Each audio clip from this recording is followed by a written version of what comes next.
Hi, I'm Nate with Average Jack Archery Pro Shop and Range here in Phillipsburg, PA. And today we're taking a look at the brand new Lift X 29.5 from Mathews Archery.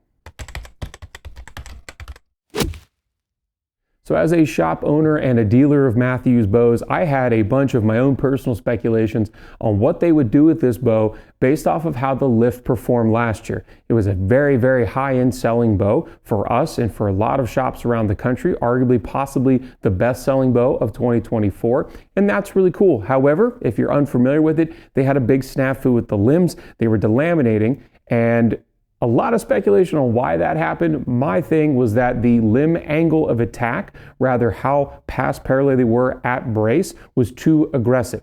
We've seen these ultra thin wide limbs on bows such as the Title, the Target bow series, and they're not nearly as aggressive, and we never saw that splintering, or I call feathering issue, right up in here on the belly of the limb. We never saw that, even though it's the quad 8-limb configuration. And so I was wondering if they were going to make them a little less aggressive, maybe go to a little bit of a thicker limb or something like that.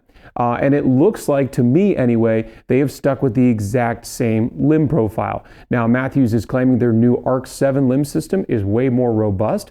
Time will tell about that. I'm very excited, and I hope that is the case. I hope we do not have any of those kind of issues that we had on the Lift last year here for the Lift X in 2025, both on the 29.5 and the 33-inch offering. Now, they did stick with the exact same axle to axle. 29.5 and 33 is what we saw last year. It's the exact same cam, the exact same module. It looks almost to be the exact riser length, definitely the riser dimensions. The cutouts and Swiss cheesing, as I like to call it on a riser, looks very similar, although there definitely are noticeable differences. Weights are still the same, 3.99 advertised for the 29.5. We'll put that on the scale here in a second.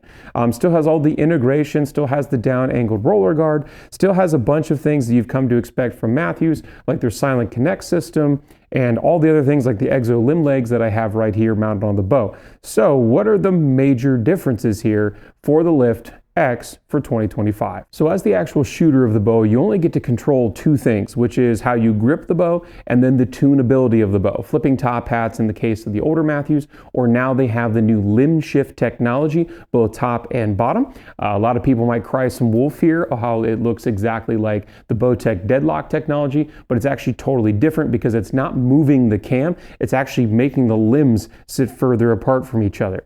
There is nothing in my dealer manual packets and nothing in the consumer manual that talks on how this thing works. Nothing. There's not a single thing. So we're going to figure out today in this video how this exactly works out, because like I said, there's no literature that I received today on launch day on how this exactly works. Just some simple instructions here on moving it left and right, the limb tip rather. But we're actually going to put this through paper and see how this actually performs for us. So tunability, awesome, love to see it on the bow. And then the new grips. Mathews is now offering 4 different grip styles, 2 of which we've already seen in the past with the engaged grip and the side plates. Those still exist, but there's 2 other grip options that you can just pop on and off right here on the bow that would kind of make it, at least the way I see it and holding the grips, feel a little bit like other bows from other manufacturers.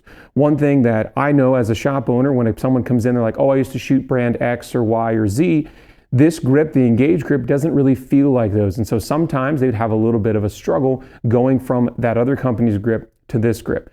All the different grip options that Mathews is offering now for their bows kind of makes those grips feel like those other manufacturers. If you want to shoot side plates, it's like shooting right off the riser, which a lot of companies have. And then there's 2 other overmolded grip styles that kind of feel a lot like other companies. The grips are also color matched to the bow. This is actually the new slate color from Mathews, a really nice dark, they've done a lot with the stone color, the granite, now this slate color, which is a nice dark gray. It's got a nice powder coat kind of feel and finish to it, nice textured finish. I like a textured finish bow, so that's really nice.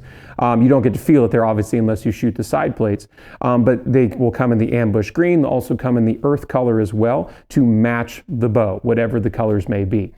2 new colors from Mathews this year. Like I said, we have the slate here, which is available on all the new hunting bows, and they've also brought in Kuyu in the Verde color. We'll talk about that with the Lift X 33 in a different video. Being only 29.5 inches axle to axle, this bow has an advertised weight of 3.99 pounds, basically 4 pounds. We have on the Silent Connect system that Mathews shipped this bow in the preview package from the factory, as well as the QAD MX2.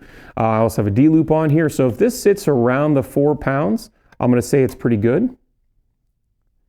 And right here on my scale, I'm getting 4.4 pounds. So maybe a touch over. I was kind of expecting maybe like a 4.2, but that's still pretty solid for a sub 30-inch axle to axle bow.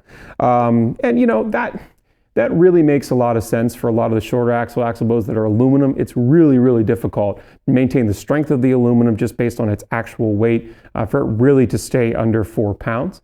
But 4.4 with the Silent Connect and the MX2, I would see around 4.2 to be actually hitting advertised weight, but that's still a very light bow package considering really all you need is a sight and a peep and you'd be ready to hunt with this bow. Being that it's the same cam from years previous, you're still going to get 55, 60, 65, 70, 75, and 80 pound limb options with just changing out the module. No difference there from what we saw on the lift last year.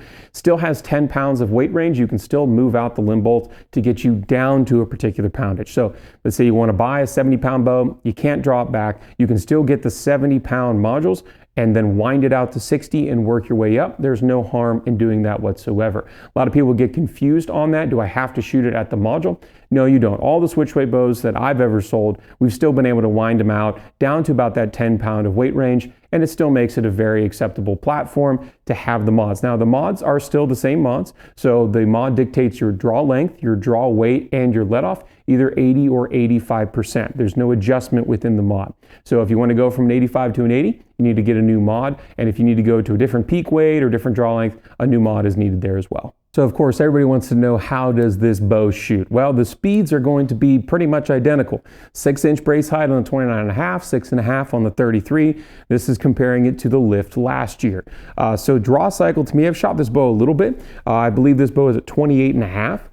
It feels very similar, very identical there. 85% let off. Of course, you always, no matter what the bow manufacturers, get a little bit of break into the valley there. 85% let off, you can feel like you can hold it for quite some time. Vibration and noise. I mean, Mathews is right up there, if not the highest up there in terms of lack of vibration and noise. A target's about 3 feet away, so of course it's going to be a little bit on the louder side. But in terms of how the bow feels, as a short axle-to-axle, lightweight hunting bow platform, it's going to be tough to beat the lift. Lift X, 29.5. Or is it the lift? If I have one personal complaint about this bow compared to the lift of last year, is this new grip. This grip has some sort of tire tread here on the back, and I'll pull this back and hold it at full draw for a minute and show you exactly what I'm talking about. So I can push into the bow, normal grip, nothing weird here. I'm going to hold this for a second. Just kind of just normal sitting here, but I can feel the texture of that grip. And it leaves an absolute tire track on my hand. It's not painful, but it has definitely got a little bit, to me anyway, of a slight bit of discomfort. And considering that is the only thing that I hold on the bow, it's slightly annoying. I don't know how well you can see that. Right there. It's literally leaving tire tracks on my palm. Not the end of the world, but definitely not the most comfortable for me. So let's take this bow downstairs, shoot it through the chrono, shoot it through paper, and see how this limb shift technology actually works out. So in typical Murphy's Law fashion, everything that could go wrong is going wrong, in the sense that my chronograph has decided today is the day it's not going to work. So that's fun. But thankfully the bows are not wildly different enough that I don't think we'll see massive differences in speed. What I do want to test here though is of course this limb shift technology. We're going to play here with the 33, the X33, and see how it goes. I have the rest set to 13/16, dead level through the burger hole. This is a 300 spine. This is 2970, 300 spine with 125 grain point, gold tip, kinetic chaos here. Very typical hunting arrow, right? Weighs about 500 grains. So a little bit heavier than, you know, maybe your traditional like a gold tip XT Hunter or an Easton 6.5 or something like that. But still a very comparable hunting arrow. And I'm very interested to see how this actually works, because again, there's nothing in the literature that I got either in the owner's manual or in my dealer manuals that how this works. and all the bows, none of these witness marks are lined up exactly the same top and bottom. So I'm just going to shoot it as it came out of the box, see how it goes through paper, and make some adjustments from there. So let's see here, we're about 6 feet away from the paper.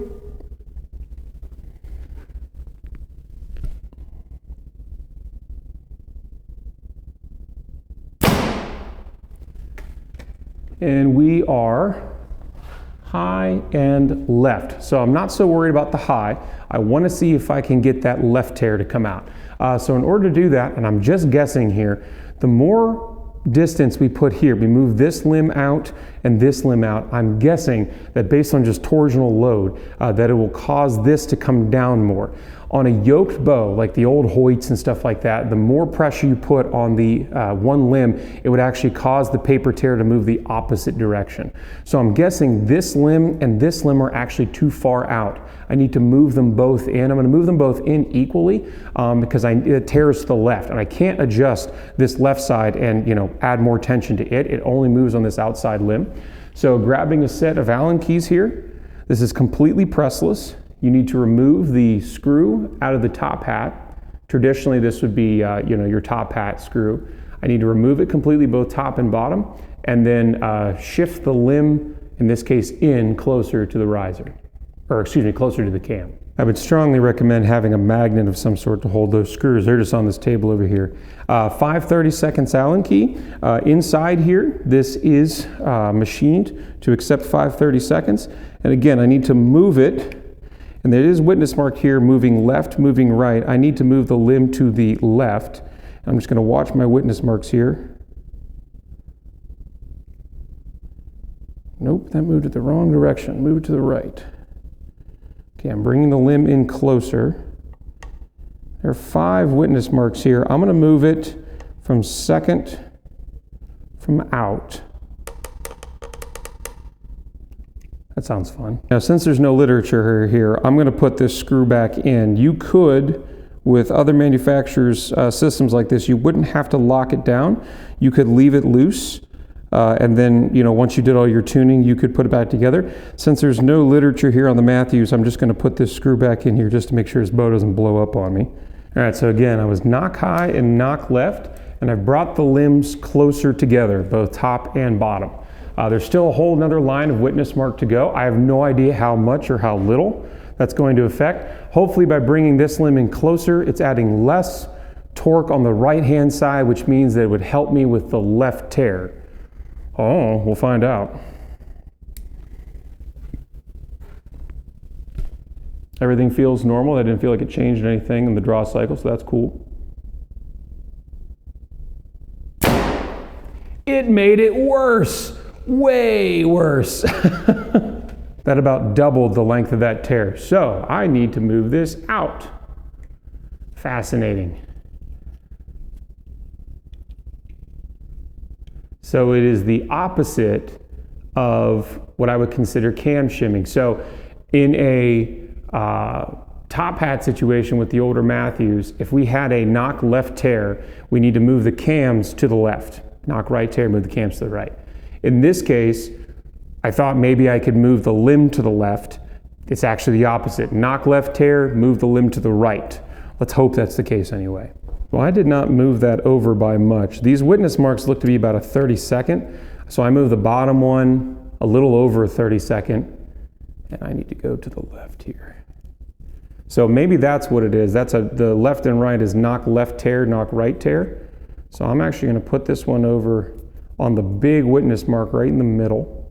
Cool, that would actually be nice if these L and R here meant for knock tear. So I had a knock left tear, so I'm going to move this over to my center witness mark. Cool. Put those set screws back in, see what we got. There we go. So it moved it pretty much to now we just have a straight knock high tear. Awesome. Well, that's pretty slick. Yeah, so you could really get off into the weeds with tuning this both top and bottom. I always like moving both cams, whether it was from another company or in this case, the Mathews here, moving both cams equally. But I can see if you just need just the finest tune of adjustment, you could do it with the top cam only. it might be just ever so slightly, and I'm talking, oh man, 30 seconds knock left, but it's dead knock high, which is what we had the entire time. So what I have to do is just move the rest up a touch and shoot, we'd be having a bullet hole. So that is the review of the Mathews Lift X, Lift F, XD, and RS series of bows. I think this limb shift technology, I actually think it's got some pretty good merit to it. I'm actually pretty excited about it. Hopefully it stays robust, the limbs stay, everything's perfect with it, because Mathews just makes really good bows. And it was a shame what happened last year with the Lift, and I really hope that doesn't happen again here with the Lift X series. Mathews does a lot of homework, so I imagine it won't. And anecdotally, I can see here now how this limb, the left side, is actually pulled further down, just ever so slightly. I can see just that little bit of shift, which means, like I said, on an old style yoke bow, pulling down on this side limb would make that left tear go away and push it back to the right. So pretty solid system here from Mathews with the limb shift technology. Got the 4 different grips, all the colors to boot. I would head down to your local Mathews retailer, shoot one of the Lift X, RS, or X series bows for yourself.